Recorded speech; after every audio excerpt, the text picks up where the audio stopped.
ಕನಸು ಎಲ್ಲರೂ ಕಾಣ್ತಾರೆ, ಆದರೆ ಕೆಲವರು ಮಾತ್ರ ಅದನ್ನು ನನಸು ಮಾಡ್ಕೊಳ್ತಾರೆ.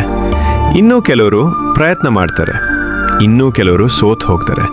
ಆದರೆ ಉಳಿದವರು ಬರೀ ನಿದ್ದೆಯಲ್ಲಿ ಮಾತ್ರ ಕಾಣ್ತಾರೆ, ನನ್ನ ಹಾಗೆ. ನನ್ನದೊಂದು ಕನಸು ಬೆಸ್ಟ್ ಫೋಟೋಗ್ರಫರ್ ಆಗೋದು. ಆದರೆ ಅದು ಬರೀ ಕನಸು ಅಷ್ಟೇ ಅಲ್ಲ, ನನ್ನ ಪ್ರಯತ್ನ ಹೌದು, ನನ್ನ ಸೋಲ್ ಕೂಡ ಹೌದು.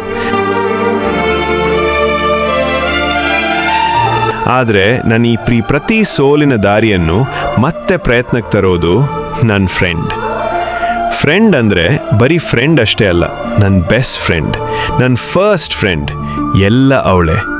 ಹೀಗೆ ನಾನು ಪ್ರತಿ ಸಾರಿ ಸೋತು ನಿಂತಾಗಲೂ ನಾನು ಮತ್ತೆ ಪ್ರಯತ್ನದ ದಾರಿ ಕಡೆಗೆ ತಳ್ತಾಳೆ. ಅವಳು ಹೇಳಿದ ಆ ಮಾತು, ಯಾಕೆ ಅನ್ನೋ ಪ್ರಶ್ನೆನ ನಿನ್ನನ್ನು ನೀನೇ ಕೇಳ್ಕೋಬೇಕು. ಯಾಕಂದರೆ ನಿನ್ನ ತಪ್ಪು ನಿಂಗೆ ಅರ್ಥ ಆಗುತ್ತೆ. ಆಗ ನೀನು ನಿನ್ನಲ್ಲಿ ಏನು ಪ್ರಾಬ್ಲಮ್ ಇದೆ ಅದನ್ನು ಹೇಗೆ ಸರಿ ಮಾಡ್ಕೋಬೇಕು ಅನ್ನೋದನ್ನು ಮಾತ್ರ ಥಿಂಕ್ ಮಾಡು. ನೀನು ಮಾಡ್ತಾ ಇರೋದು ಸರಿನಾ ತಪ್ಪಾ ಅಂತ ಯಾರ ಹತ್ರನೂ ಕೇಳೋ ಬದಲು ನಿನ್ನ ಒಳಗಿರೋ ನಿನ್ನ ಮನಸ್ಸನ್ನೇ ಕೇಳು, ಅರ್ಥ ಮಾಡ್ಕೊ, ಸರಿನಾ? ನೀನು ಹೇಳೋದು ಸರಿ, ಆದರೆ ನನ್ನ ಕ್ರಿಯೇಟಿವಿಟಿ ಇಲ್ಲಿ ಯಾರಿಗೂ ಇಷ್ಟನೇ ಆಗಲ್ಲ ಅಂತ ಹೇಳಿದಕ್ಕೆ ಇನ್ನೂ ಒಂದು ಮಾತು ಹೇಳಿದ್ಲು. ಒಬ್ಬರಿಗೆ ಇಷ್ಟ ಆಗಿಲ್ಲ ಅಂದರೆ ಟ್ಯಾಲೆಂಟ್ ಇಲ್ಲ ಅಂತ ಅಂದ್ಕೊಂಡಿದೀಯಾ?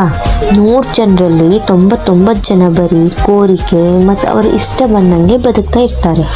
ಆದರೆ ಒಬ್ಬರು ಮಾತ್ರ ಫ್ಯಾಷನ್ನ ಫಾಲೋ ಮಾಡ್ತಾರೆ. ಆ ಒಬ್ಬರು ಕೂಡ ಗಿವ್ ಅಪ್ ಮಾಡಿದರೆ ಸಕ್ಸಸ್ ಆಗ್ತೀವೋ ಇಲ್ವೋ ಅನ್ನೋ ಭಯ ಬಿಟ್ಟು ಸಕ್ಸಸ್ ಆಗೋ ಪ್ರತಿಯೊಬ್ಬರು ಅವರ ಟ್ಯಾಲೆಂಟ್ನ ಮೇಲೆ ನಂಬಿಕೆ ಇಡಬೇಕು. ಈ ಮಾತಿಂದ ನಾನು ಮತ್ತೆ ನನ್ನ ಪ್ರಯತ್ನಕ್ಕೆ ಹೊಸ ಹೆಜ್ಜೆ ಹಾಕಿದ್ದೆ. ನನ್ನ ಕನಸು ನನಸು ಮಾಡಲು ನಾನು ಎಲ್ಲ ಪ್ರಯತ್ನವನ್ನು ಮಾಡಿದ್ದೀನಿ. ಆದರೆ ಈ ಬಾರಿ ಏನೋ ಒಂದು ನಂಬಿಕೆ, ಏನೋ ಒಂದು ಧೈರ್ಯ. ನನ್ನಂಥ ಎಷ್ಟೋ ಜನ ಇನ್ನೂ ನಿದ್ದೆಯಲ್ಲೇ ಕನಸು ಕಾಣುತ್ತಿದ್ದಾರೆ.